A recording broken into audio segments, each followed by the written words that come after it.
오늘도 크리스천 연애대책 연구소 방송을 시청해 주시는 여러분께 하나님의 평강이 가득하시길 기도드리며 방송을 시작하겠습니다. 모두들 평안하시죠? 크현대 소장 이화섭입니다. 오늘은 성경적 가정관으로 바라보는 성 관련 내용 중에서 음란한 죄악과 사탄의 계략에 대해서 보겠습니다. 오늘의 제목은 사탄은 왜 성을 음란하게 만드나로 잡았고요. 오늘 내용은 성경적 실제적 성교육 교재 3과 38페이지의 내용을 다루게 될 것인데요. 교재에 없는 내용도 좀 더 다루도록 하겠습니다. 세상에 많은 죄악들이 있지만 그 중에서도 음란 죄악은 우리에게 정말로 가까이 있고요. 그 유혹에 넘어가기 쉽고 점점 더 깊어지게 되고 정말로 많은 사람들이 빠지게 되는 죄악이기에 정확하게 알고 대처해야 할 것입니다. 음란과 사탄에 관한 모든 얘기도 인간이 만들어내는 말들은 모두 걷어내겠습니다. 인간의 말들 말고 성경 말씀을 통하여 알려주시는 부분들에 집중해서 보도록 하겠습니다. 오늘도 성경책을 펼쳐놓고 함께 말씀을 나누기를 원합니다. 제가 성경 말씀을 곡해하거나 성경의 뜻과 어긋나거나 성경에 없는 말을 한다면 언제든 알려주셔서 제가 같은 실수를 반복하지 않도록 도와주시기 바랍니다. 이 부분은 진심입니다. 모두 다 성경책을 펴고 오늘 말씀을 나눔을 시작하겠습니다. 창세기 1, 2장에서 하나님께서 온 세상 천하 만물을 지으실 때 피조물들에게 명령하신 생육하고 번성하라, 그리고 한 몸을 이루라는 명령을 수행하기 위해서는 반드시 성이 필요하다는 것을 보았는데요. 그렇게 천지 창조와 거룩한 안식일이 지난 이후에 3장으로 넘어가면서 선악과 사건이 나오게 되고 여기서도 성과 깊은 관련이 있는 상황을 보게 됩니다. 선악과를 먹은 후 처음 생긴 결과는 창세기 3장 7절의 부끄러움입니다. 선악과라는 이름은 우리가 줄여서 부르는 이름인데요. 성경에서는 선과 악을 알게 하는 나무의 열매라고 기록되어 있습니다. 그 이름대로라면 선악과를 먹고 나서 바로 나와야 할 첫 반응은 벌거벗은 부끄러움이 아니라 사탄을 보면서 너 나쁜 놈이었구나 라고 외치는 것이 맞겠다라고 생각해 봤습니다. 물론 선하신 하나님을 바라보면서 감사와 경배도 드릴 수 있겠죠. 그런데 그렇지 않았습니다. 선악과를 먹은 후에 첫 반응은 눈이 밝아져서 벗은 몸인 것을 알고 무화과나무 잎으로 옷을 만들어 입은 것입니다. 부부로 한 몸이 되어야 하는 아담과 하와 사이에서 성에 관련된 문제가 생긴 것입니다. 그 후에 창세기 안에서만 봐도 음란한 죄악들이 여러 곳에 등장하게 되고 그 죄악들이 하나님을 진노하시게 만드는 것을 볼 수 있습니다. 그렇게 음란한 죄악이 곳곳에 등장하면서 신구약이 다 진행된 후에 모두 마무리되는 요한계시록의 마지막 22장 7절과 22장 15절에서도 불과 유황이 타는 못에 던져지고 하나님의 나라 밖으로 쫓겨나게 될 최후의 징벌 대상 중에는 음행하는 자가 반복적으로 나오게 됩니다.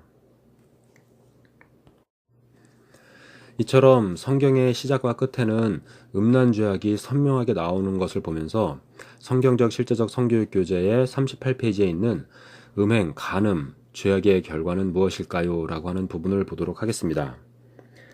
성경 진리 부분인데요. 음행, 간음, 그 죄악의 결과는 무엇일까? 제일 위에 제시되는 부분에서는 음란한 죄악은 생명, 관계, 부부, 그 다음에 괄호, 그 다음에 교회, 하나됨, 그리고 큰 괄호를 파괴하려는 누구의 계략입니다. 라고 하는 부분을 제시하고 있는데요.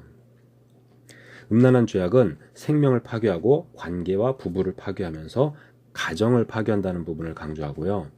교회와 하나됨을 파괴하면서 결국 하나님의 나라를 파괴하려는 사탄의 계략이다라고 하는 부분을 제시합니다. 이 큰 그림을 보면서 다윗의 사례를 보도록 하겠는데요.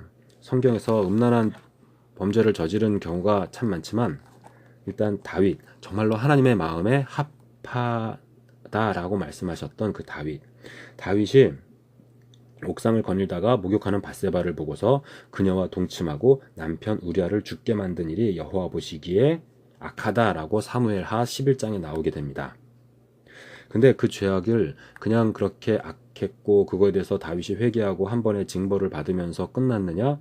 그렇지 않다라고 하는 그 비극적인 결과를 더 보게 되는데요. 음란한 죄의 비극적 결과 1번.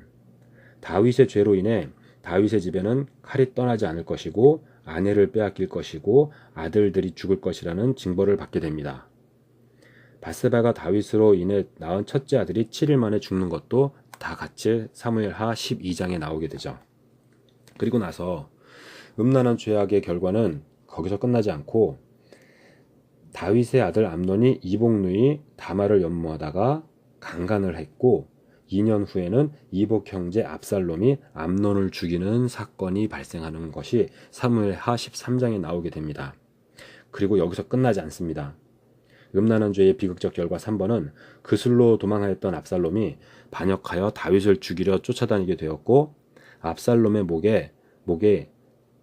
목이 상수리 나무에 걸렸을 때 다윗의 부하인 요압이 그 아들을 단창으로 죽이게 되는 사건이 사무엘하 18장에 나오게 됩니다.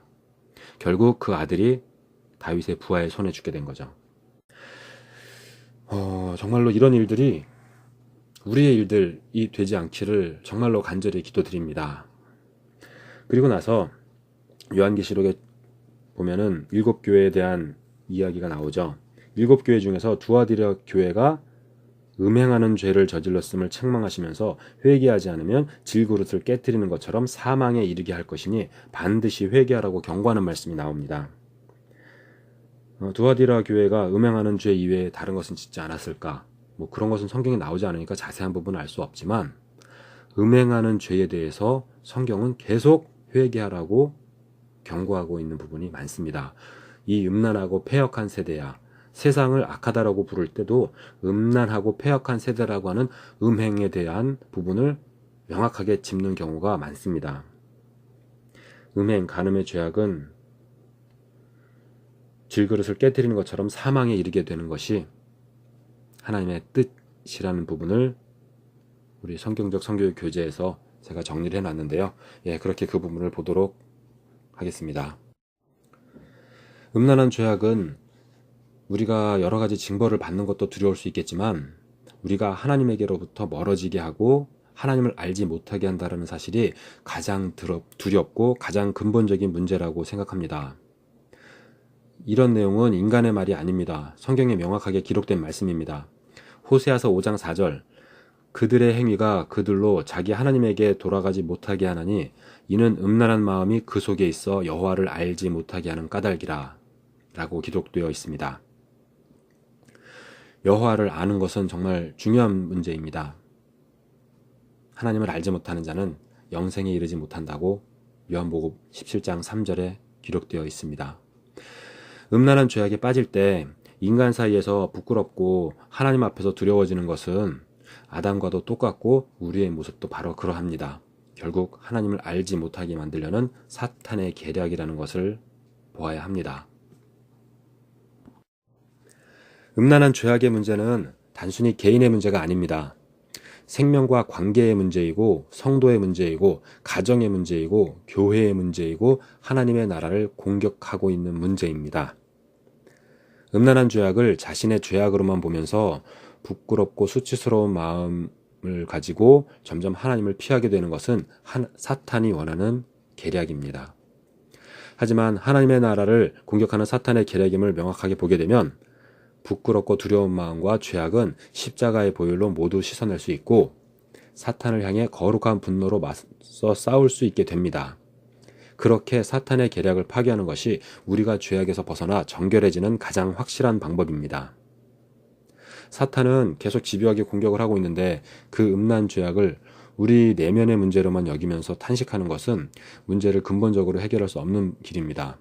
사탄은 하나님의 나라를 파괴하기 위해서 가장 효율적인 방법이고 가장 근본적인 방법으로서 음란 죄악으로 유혹하고 있다는 사실을 명확하게 봐야 한다는 것입니다. 우리 모든 성도님께서도 성경 말씀 전체를 통해서 그 사탄의 계략을 명확하게 알고 음란한 죄악에 대하여 능히 싸워 이기실 수 있기를 기도드립니다. 오늘도 크현대 방송을 시청해주신 여러분께 감사드립니다.